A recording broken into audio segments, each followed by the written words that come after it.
How often do you think about how others view you? People who have neurodevelopmental disabilities that affect their actions think about this more often than you know. Hi, my name is Dakota, and I have Tourette syndrome.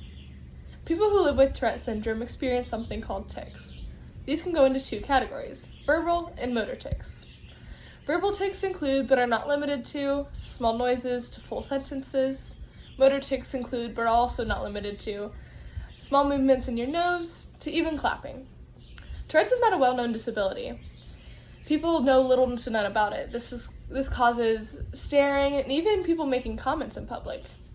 This makes people who live like this very uncomfortable and just makes it weird situations. Tell us about your journey of being diagnosed with Tourette syndrome. So my journey started in the 6th grade when I started making this gasping noise. We went to the doctor to see what was going on because this really bothered me due to kids starting to make fun of it. And it really bothered me. From this doctor, he diagnosed me with something that had nothing to do with Tourette syndrome. And so after 2 years of being misdiagnosed, we went to a new doctor and he told me that I had Tourette syndrome. So how did it make you feel when you were misdiagnosed during that time frame? So I felt lost and confused, especially since my original diagnosis had nothing to do with what I was experiencing. And when you were properly diagnosed, what changes did you have and how did you feel about that? When I was properly diagnosed, it made me feel a lot more confident in what was going on. The doctor himself even had Tourette's, which made it better with him explaining it to me. Tell us about having Tourette syndrome and playing softball. So this was a little patchy at first because this is when I started ticking more. So I'd walk up to the umpire, introduce myself, and explain to him that he might hear some things and explain that I had Tourette syndrome. They were very understanding and it was actually a great experience overall. I would also take more in the dugout, and so my coach would hand me the book. And so since my brain was focused on something, I wouldn't tick as much, and that was actually very helpful to me and people around me. When we were in the outfield after games doing the team huddle, I would yell at my coaches or say no one cares, stuff like that.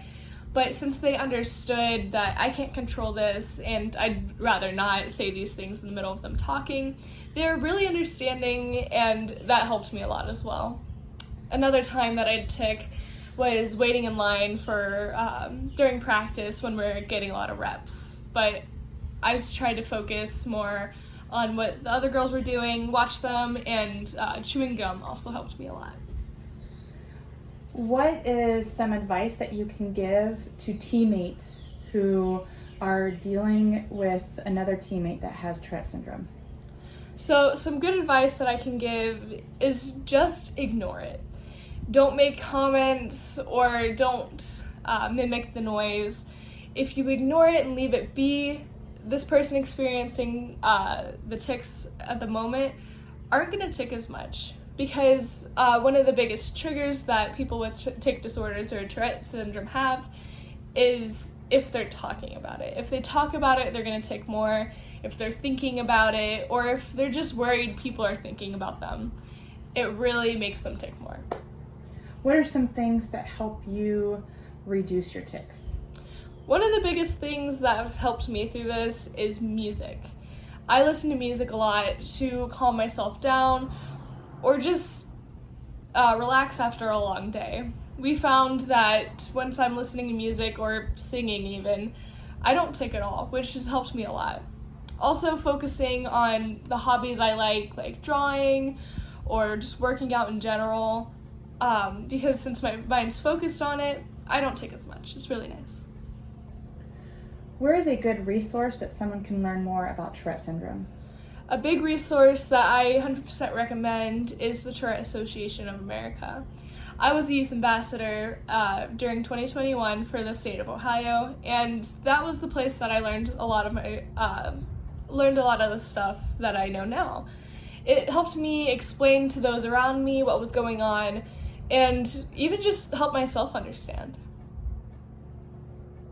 do you feel that the more people around you that were educated on Tourette's and tic disorders, do you feel that it was easier for you to deal with day-to-day activities?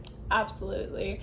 After I explained it to people around me, it really helped me just to have that comfort that they know what's going on.